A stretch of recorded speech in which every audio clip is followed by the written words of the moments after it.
and Sanctuary with Emma Newman.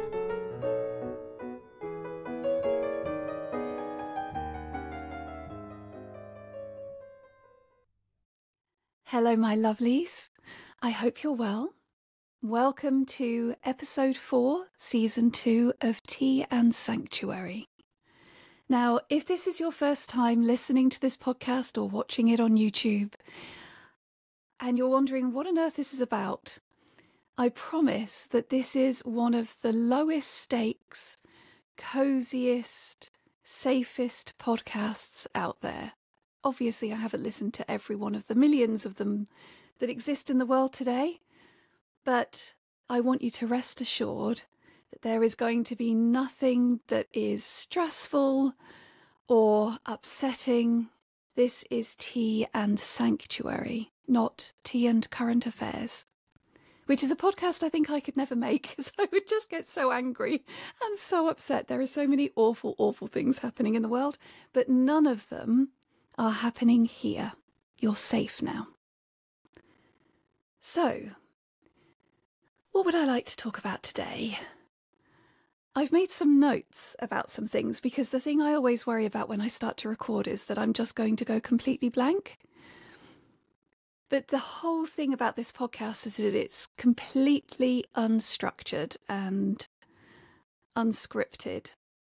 And one of the things that I want to talk about today is bookish things. Now, that is probably quite unsurprising, given that I'm an author and books have always been incredibly important to me. But I have a confession to make. Over the past, I don't know, when did it start? I think maybe nearly 10 years. Can it be 10 years? Good grief, time is meaningless. Definitely for the past 5 years, and I think a bit before that, I really could not read for pleasure.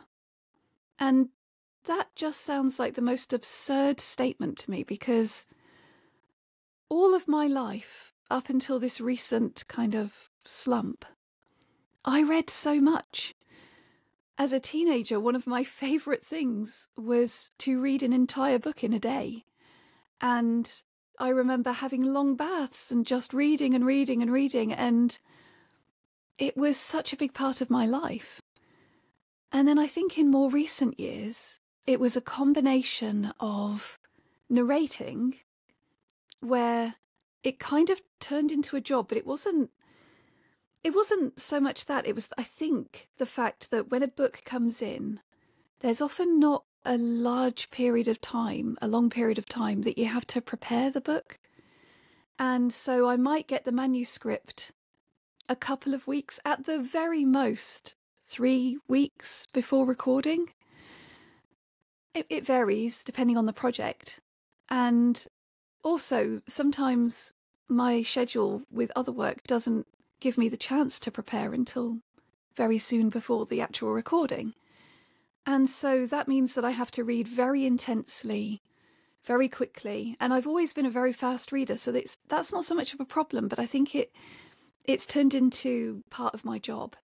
I think the other aspect as well was when I became an author and when my books started to have some moderate success, lots of publishers started to send me books to blurb.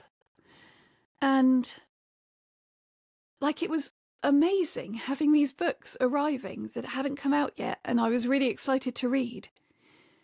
But I think that there was a spell when there were just so many arriving that it just turned into this huge pressure.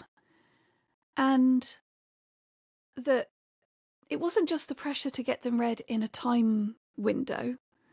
It was also knowing that author, because they're often debut authors, that they really need endorsements and support from the writing community. And so I felt this kind of burden. And somewhere along the way, combined with a really, really, really stressful few years, where I just have found it incredibly difficult just to rest, just generally, just rest. that's all combined and conspired to make it impossible for me to read. But just a couple of weeks ago, I'd been reading Sir Patrick Stewart's Make It So in little bursts over several months because I just couldn't let myself sink into it. I went away to Shropshire to house it, and I could read it in bursts there, and that was great. But it was reading at home that I'd lost the ability to do. And I very rarely go away. I can't afford to go on holidays. I don't go on holiday. So it was one of those things where if I couldn't figure out how to do this at home as part of my everyday life, I just wasn't reading anymore. And as an author, that is a terrible state of affairs, because it's not the only way to replenish the well, like internal well that everything comes out of. But it's always a really good idea to know what is being said in the conversation within your genre, or to read extensively outside of genre. And I would say both are important, because it's all about knowing how other people do things. Like it's a constant learning exercise. And I think maybe that was another part of why I'd lost the love of reading for pleasure. I was starting to find it impossible to read without analysing and constantly dissecting the way that the author had approached a scene or why a particular turn of phrase worked. But reading Sir Patrick Stewart's memoir, it was, I think, the first memoir I've ever read. And so it was a completely different type of book. And I enjoyed it so much. And a couple of weeks ago, I realised I had like the last quarter or so of the book to go. And it got to the section that was all the Star Trek Next Generation years. And I just really wanted to read it. And I sat down one evening and just finished the book. Just sat and read for a couple of hours. And it was revelatory. It was such... It sounds ridiculous, but it feels like it was this magical experience. I actually felt myself calm down and self-regulate. And after that, I've been reading again for pleasure, and I can't express what a relief it is. After finishing his book, I went on to The Goldfinch, and I'm really enjoying that. I've completely blanked on the name of the author. Is it Donna Tartt? I can't remember. Good grief. If only I was a semi-professional and made notes before recording. I think that's the name. I'm terrible with names. So, yes, I'm about halfway through that book, but that book is a chunky boy. It's like that. It's so thick, and I'm about halfway through, and that's the size of the average kind of longish novel, and I'm enjoying it immensely. But more than that, I'm enjoying the act of sitting down and reading. And in a world where everything is screens, like my day-to-day working life, I spend hours and hours and hours in front of my computer. And then in the evening to sit down in front of a television and relax, it's just another screen. And just not looking at anything electronic. There's just something that's quite spiritually enjoyable about that. So I want to talk about books. I can't talk about The Goldfinch yet because I haven't finished it. So I'm going to start by talking a little bit about Make It So. And that's Sir Patrick Stewart's memoir. And I'm leaning over because, yes, I think it's there. I can't actually see because the screen is so far away when I'm recording. But yes, it's on my very important bookcase as a little homage. I enjoyed it immensely. One of the things that I really loved about the memoir, it was just very, very easy to read. I have no idea if he himself wrote it or whether he worked with a ghostwriter. But in some ways, I kind of don't care, because it sounds like him telling his life story. The style is so easy and so conversational and warm and engaging that if he sat and dictated it to a ghostwriter who then tidied it up, or he sat and wrote it himself, it doesn't matter. The style is so engaging. I honestly don't mind. And one of the things I was really surprised to find within those pages was the story of the decline of the arts in the UK. And I've just suddenly thought, I promised you I wasn't going to talk about anything stressful. And so I'm not going to go into this too much, because if you've ever seen me on a panel at a convention, or you know me in real life, you know that I contain the rage of ages within me. I am constantly furious. I'm like the Hulk. I am constantly furious about the state of the world and everything that is happening. That it's just so awful, and it infuriates me. And one of the things that he talks about in describing his career is what it used to be like to be an actor in the 1960s and the 1970s in England, and the sheer number of theatres that existed, but more importantly, the sheer amount of investment in the arts that took place. And one of the things that he mentions is how the government in the post-war period was very, very socialist. And we know that. There was a mass house building programme. The NHS was born. That sounds very strange. The NHS was founded. And there was a huge drive to improve people's lives. And one of the things he mentions, and I wish I had kind of marked it up or taken a picture of it, was something about how the people in power at the time knew the value of a happy, flourishing, nourished population in different ways, and that nourishing them with the arts was just as important as the NHS. Because in a society that is healthy and happy, you're steering away from the things that contribute to war. And I thought there was something beautiful about that. I really wish I didn't have to paraphrase it, but it was something along those lines. And the sheer amount of support that there was for children and young people who wanted to go into theatre that he experienced himself. You know, he came from a proper working class background and had opportunities that simply don't exist today. And it made me think of something that Michael Sheen, 1,000 blessings upon him, the true Prince of Wales, as I saw on a post online this morning. There was an interview that I saw a snippet of when somebody was talking about Port Talbot, I think it is. And they were saying, oh, isn't it incredible that Richard Burton and Anthony Hopkins and you all came from this same area of Wales? And he was like, no, it's not incredible. It's perfectly understandable. And it's all because of this one man who that he ran youth drama services, and that there was funding in place for that. So they had like an incubation location and period of time for young people who wanted to go into acting. And shock horror, it produced several incredibly successful and talented actors. This is something which is so dear to me, because I've seen this happening over my lifetime.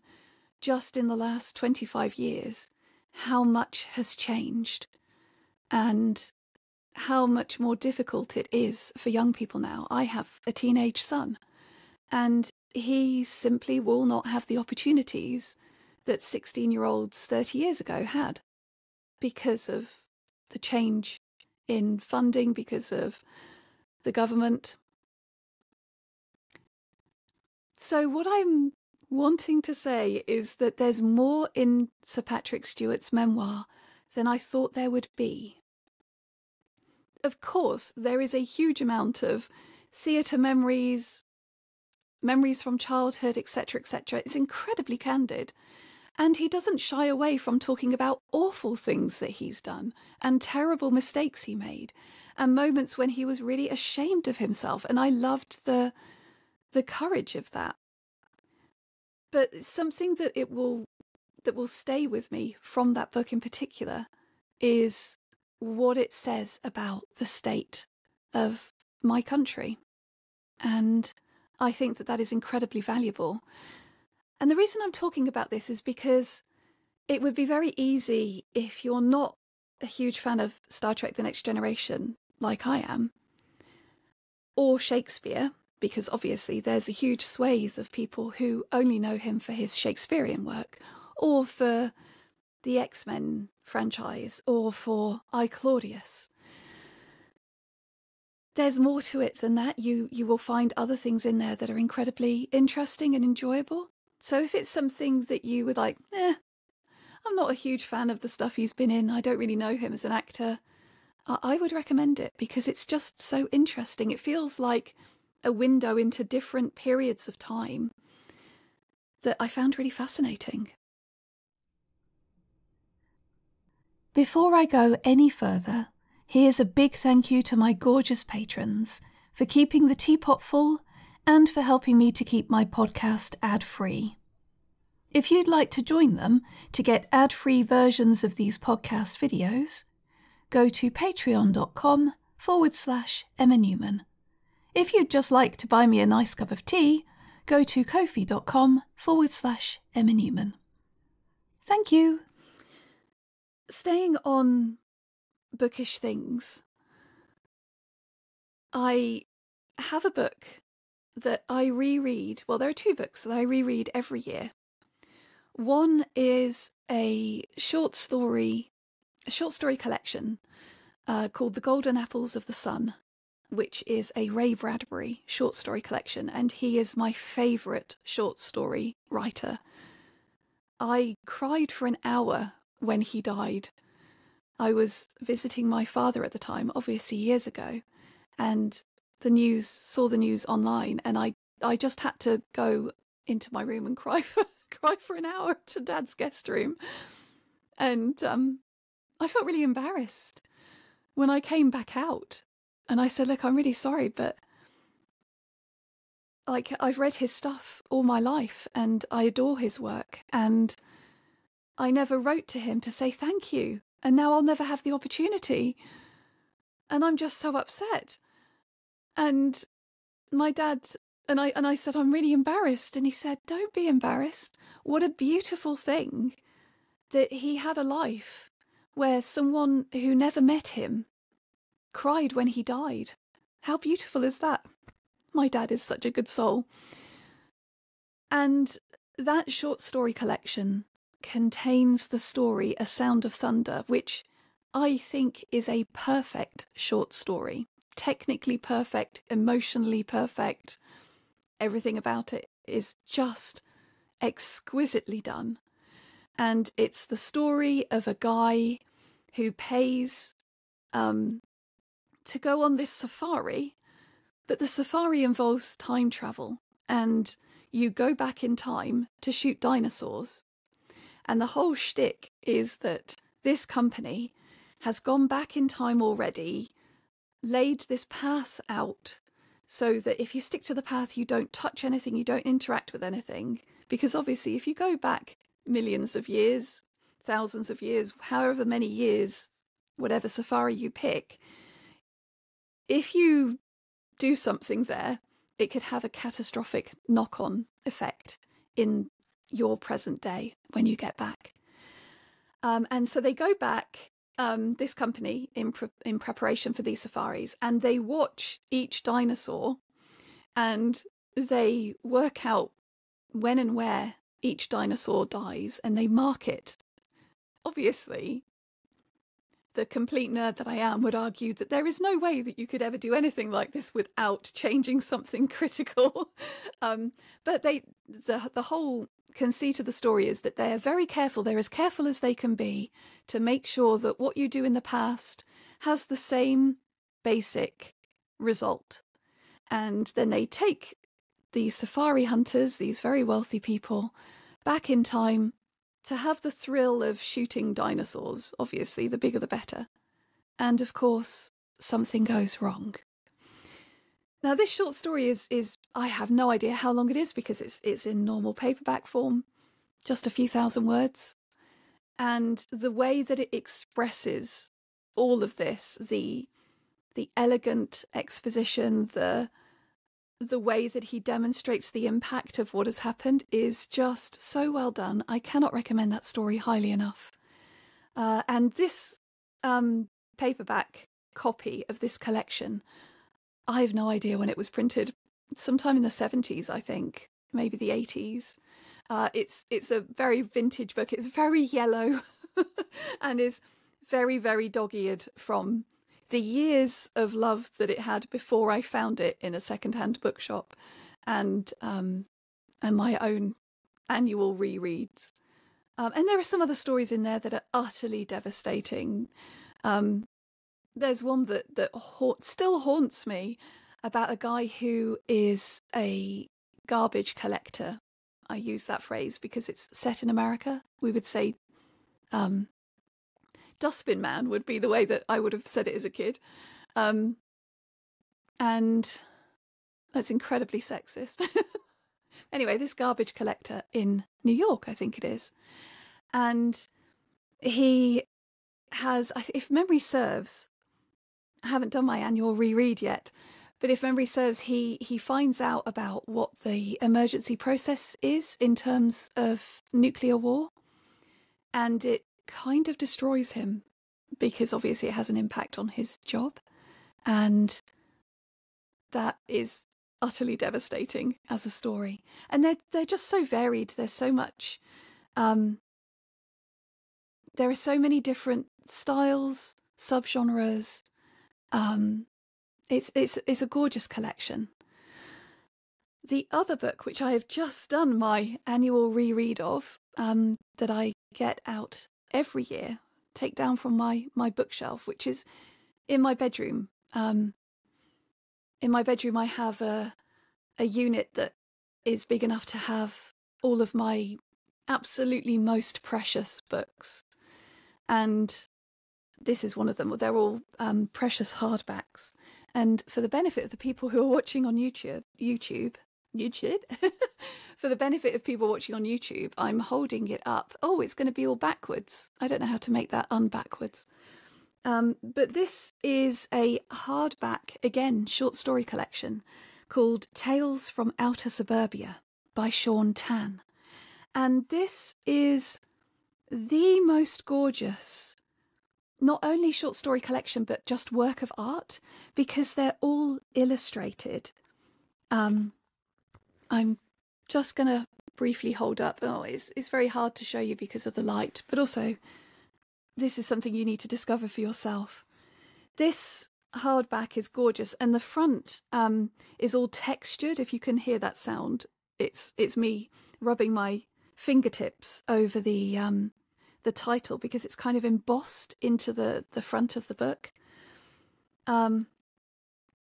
This collection, it was published by Templar, and I've had it for some years now. It's absolutely extraordinary. Each of the short stories are really, really, really short. Some of them, I would imagine, are only like 500 words. Lots of them are around 1,000 to 2,000 words, and a couple of slightly longer ones. But the illustrations are just as important, and some of the stories are told through a mixture of illustrations and words. And there's one which is about poetry that is thrown away in the process of becoming a poet, or all of the failed poets out there, and what happens to the little scraps of poetry that they've ever written. And that's almost like a mixed media collage that tells a story. I can't express how much I love this collection and how important it is to me. It's one of the things. It's a genre which I've come across a few times and haven't read enough in, and I would say that it's magical realism. And I'm even now doubting whether I've got that correct. what I mean by that, so forgive me if I've named it incorrectly, is that it's like the real world, but also there is just a lot of really weird stuff. It's like the real world, but just slightly out of kilter. And so things happen in it which are just so weird, but the majority of the world building is exactly as the normal world is today. And I find that such a compelling genre. There's a short story about a kid being told by their grandfather about his grandparents' wedding day and what happens. And it's told like this is what every wedding is like. But it's utterly bizarre and gorgeous. And there's a story about this tiny little strange creature that comes and lives with the family like a foreign exchange student, but it's like 3 inches high and is just really strange, and it's so beautiful, and it makes me cry every time I read this collection. Not just because of the poignancy of the stories, it's also the beauty of it and the depth and the richness of the storytelling. And several of the stories are written in the second person. So it says, you do this and you do that. And like that person has known you all their life. Oh, I can't recommend this highly enough. I don't know anything about Shaun Tan. And it's something that I realised as I was thinking about what I wanted to talk about today. I was thinking that the strange thing about reading Sir Patrick Stewart's memoir is that I wouldn't say I know a lot about him. I feel I know more than I did, but I was aware of him as an actor and as a person before I read it.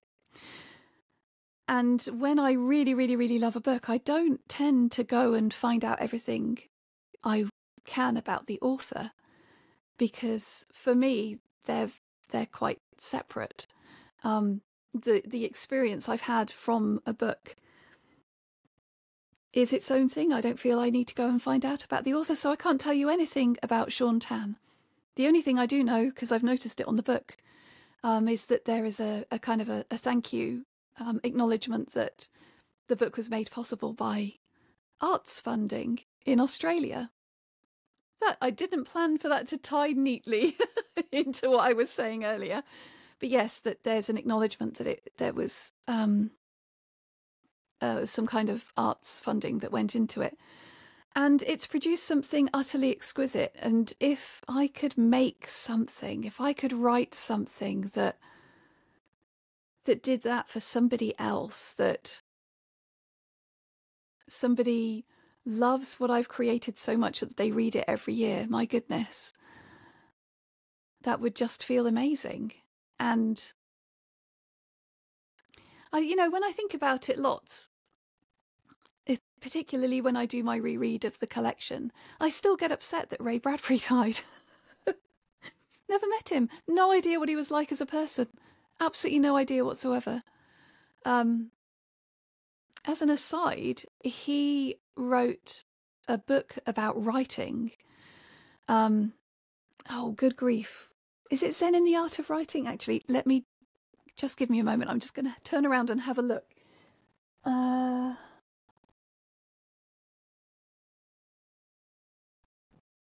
Yes, it was.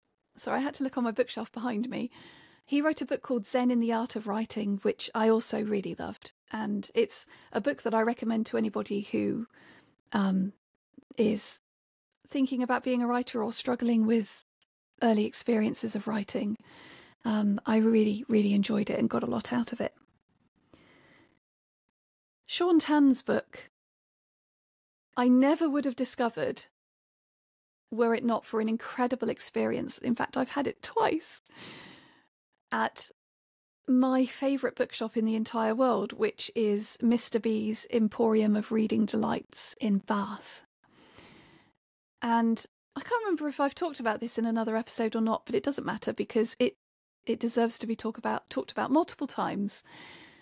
So this bookshop in Bath is in a Georgian building, and it's just so lovely. It's got lovely wooden floorboards. It has that smell of wood and books, which all bookshops should have. And you go through the downstairs area, which is, obviously really quite filled with books. And upstairs, there's a room. You go through one room into another, and the room at the back is a little bit more like a living room in feel. And this is where something magical happens called a reading spa. And I have been gifted 2 reading spas in my lifetime. And it is just the most amazing experience. So if you know somebody who loves books and you've got no idea what to give them as a gift, I'm going to give you the 2 best gifts you can give a book lover. One for people who are able to travel to Bath in England, and the other for people who cannot. So if you can travel to Bath, get a reading spa. And what happens is you go upstairs to the comfy kind of living room-esque area. I mean, I'm saying this, I haven't been there since the pandemic. I assume it's still there. I know they still offer them on the website, so I know that it's still there. But when I was there, that was the room that it happened in. And they sit you down and they ask you what kind of tea you like, and they get you a cake. They check what you might want or not. They go and get you some freshly baked goods, presumably from another local bakery. And they bring you tea, and they sit down and talk to you and have a long conversation with you, one of their booksellers, about books that you have loved and why you enjoyed them.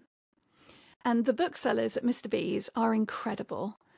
There was a guy called Ed, and I hope he's still there and still happy to be there, because he was amazing. He did my book spa. And the person listens to you, makes notes, and then you sit there having your tea and cake, relaxing, and then they bring you piles and piles of books tailor-picked for you following that conversation. I cannot express how luxurious this feels. It's the most incredible experience. And this is something which is, a top tier gift. So I think I might have had it for my 40th birthday. I can't remember. No, I didn't. I didn't have it for my 40th. That was after the Split Worlds ball. And I had that in Oxford. I hired a room in Oxford and had a party for people who came and played in the Split Worlds LARP. Anyway, so it was a birthday before that, but it's a special gift. And they leave you alone for as long as you need to flick through the books, to start reading them, see if they fit with what you want. And included in the price of the reading spa is a chunk of money towards any of the books that you want to pick. So as you're looking through them, that you don't have to pay for all of them. Obviously, if you got every single one, you'd have to pay the difference. But that was the thing that excited me as well, was that I knew that I could choose and I wouldn't have to worry about paying for it because it was part of the gift. And Tales from Outer Suburbia was one of the recommendations at this reading spa. And I absolutely fell in love with it. And I had to take it home. And it is one of my most favourite books of all time. And I never would have known that it existed. And I never would have even gone to look at that kind of book had it not been for that experience. So I completely recommend the reading spa at Mr. B's Emporium of Reading Delights. And if you can save up for it, if you can afford it, just as a gift for yourself, if you're a book lover, I cannot describe how good a gift this would be for yourself. The other gift that they do, which is for people who live abroad perhaps or live too far away, is that they do a gift subscription. So I got this, or we got this for my ex-in-laws as a gift who live abroad. And Mr. B's sends, I think it's a questionnaire that they send about books that you love. So it's like a distance version of the reading spa. That may have changed. I don't know if it's still a questionnaire or if they do any kind of like Zoom call, because this was before the pandemic, like some years before the pandemic. So it's not something that you necessarily had back then. But anyway, they give you a questionnaire, you fill it in, and then they send you a book every month for 12 months, gift wrapped in brown paper. And it's just a beautiful sensory experience as well. And I've got that as a gift for them, and also for another relative of mine. And the feedback was that they discovered new writers that they hadn't heard of before and absolutely loved. So if you're looking for broadening out, because sometimes, I don't know, I used to find, if I had read one author in particular and read all of their work, that finding something that was similar but not nearly the same, because that leads to comparison, which can be very dissatisfying and jarring. It's that kind of thing where you can broaden out into other areas of the genre or new genres that have kind of transferable elements in them, and you discover new books and new writers. So if you love somebody who is bookish, I highly recommend either of those gifts. And like I said, if you're able to, or if people say, well, what do you want for your birthday? And you can say, well, please, can you club together and get me a reading spa? That's a good way to love yourself. It's the only kind of spa I would ever be able to cope with. The whole idea of going to like beauty spas? No. That just seems awful. I cannot see the appeal of going to a strange place and no. But reading spas, going somewhere cozy that has a little fire and has an armchair and tea and cake and so many books. I mean, what's not to love? What is not to love? I think that's probably everything that I want to talk about in this episode. I just feel so happy and relieved to have fallen back in love with reading. But I think it's more than that, I think the thing that I'm really heartened by is that it feels like I'm healing. And I don't want to get too heavy or too personal, perhaps. But after several incredibly traumatic years, it feels like there is some part of me that feels like I can actually feel safe enough to stop and rest for a few hours just to read. And what a gift that is. Yes, I think that's all I want to say for this episode. So a very, very, very bookish edition of Tea and Sanctuary. I'm sure you will forgive me. And I hope that between now and the next time that we speak to each other, that you remember a book that you have read at some point in your life and absolutely loved, and you're able to go and find it and enjoy it again.